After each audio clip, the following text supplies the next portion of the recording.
There is no other day on the American calendar that reminds us how vulnerable even the most powerful nation on earth can be. September 11, 9/11. Memories from that beautiful sunny day in 2001 are still haunting and palpable. America was injured and in shock. Then our president came forward to speak to us. You can't go any louder. I can hear you.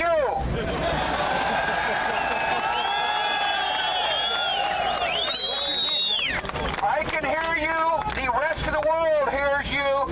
And the people who knock these buildings down will hear all of us soon. It wasn't scripted, it wasn't on a teleprompter, but it was moving, comforting, and captivating. Even to this day, it still gives me chills. When President Bush spoke, America found what she needed: a leader who brought us a sense of unity, not words. A leader who focused on our similarities, not our differences. And suddenly, because of his strength, America was one against those who wanted to destroy us. We found our strength, courage, fearlessness, and the unequivocal belief that the United States of America is exceptional.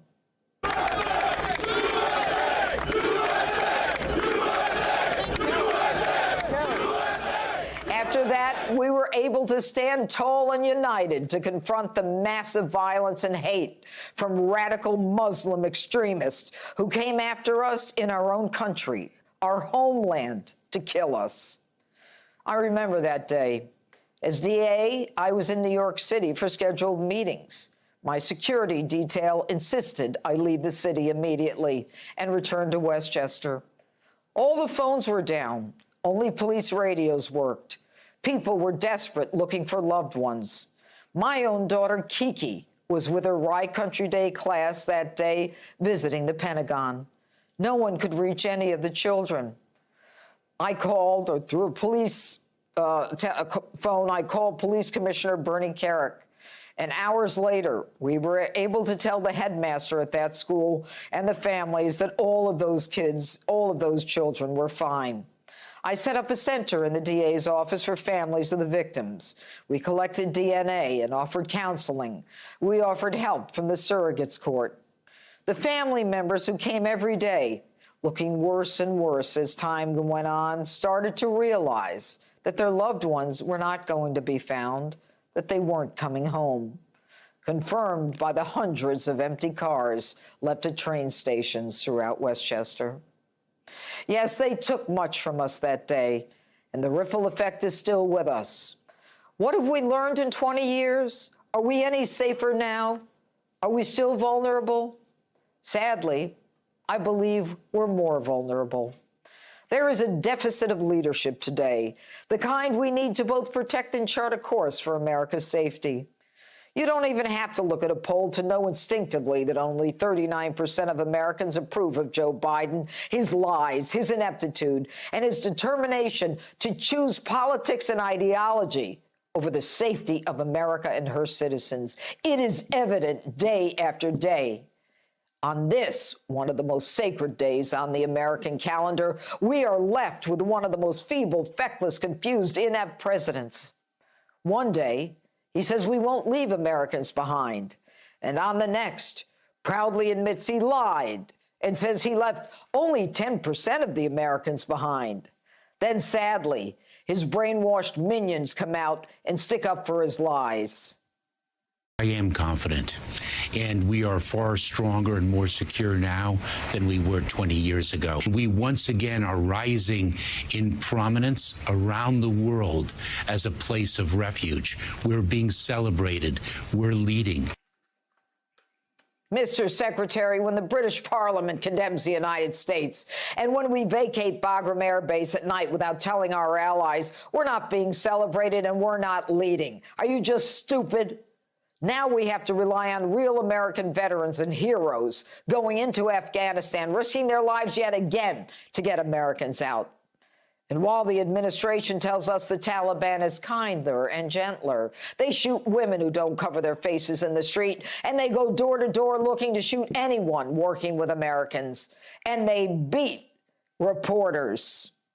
Meanwhile, Democrats like Ilhan Omar and Rashida Tlaib announced a resolution on the eve of 9/11, no less, to condemn the hate, discrimination, and racism and xenophobia that Arab Muslims and Sikh communities across America face.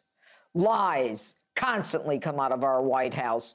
Days after Americans were incensed about the death of our 13 service members, the Biden puppets decide to tell us they launched a drone to kill our enemies.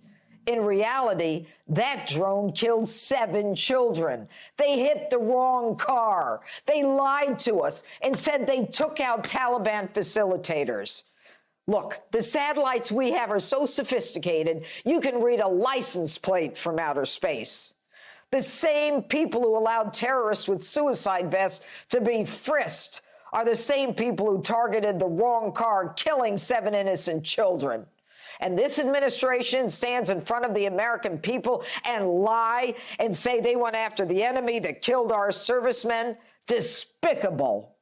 But despite that, you and I have to keep fighting for the America we know and love, in honor of people like Todd Beamer, who saved countless lives by foiling al-Qaeda's plot to crash Flight 93 into another U.S. target, the White House or the Capitol building. Listen to this from the father about the last conversation Todd had with his wife. So Todd was able to have that conversation with her, provide reconnaissance information, pray together, and ask her to send his love to his family, because he said, we're probably not going to make it out of this. But then his last words, are you guys ready? Let's roll. Todd Beamer and those who charge the cockpit are real American heroes. We must never forget. Another was Chick Burlingame, whose sister has been an advocate for 9/11 victims over the last 2 decades. She sat down with our Martha McCallum to reflect on the last 20 years. This administration is now embracing a terrorist regime. The very people he's referring to are the ones that sheltered Osama bin Laden, the ones that provided him a safe haven while they practiced storming the cockpits and killing all the pilots. Today I was at Citi Field before the Mets and the Yankees game, and I felt unity and patriotism again. I felt Americans all around me. I am so tired of all this woke nonsense, the creation of division, our own so-called commander-in-chief pitting groups against each other. I'm tired of defunding police and wasting my time and energy trying to fight those who hate America and hate our flag. It is time for us to drown their voices out. It is time for the silent majority to stand up at the Star-Spangled Banner and decry those who take a knee. I want to live in a country that understands that we are lucky to be in this experiment of democracy together, and no one can ever divide us.